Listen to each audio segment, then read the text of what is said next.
How to delete WhatsApp blocked contact. Hey everyone, welcome back to the channel. In this video I'm going to guide you on how you can delete WhatsApp's blocked contacts, so make sure to watch the video till the end.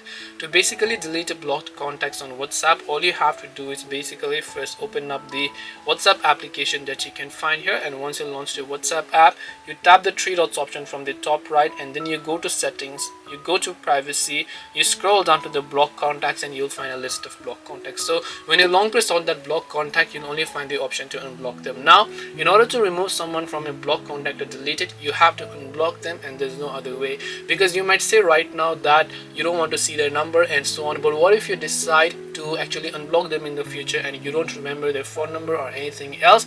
Then in that case WhatsApp cannot be responsible. So WhatsApp cannot be held responsible for that. That is the reason why they don't allow you to go ahead and then basically remove someone from the block list without unblocking them, because a record always has to be there. So hope this video helped you understand the question. If you have got any more questions, feel free to leave them down below. Thank you for watching till the end, and see you soon in the next video.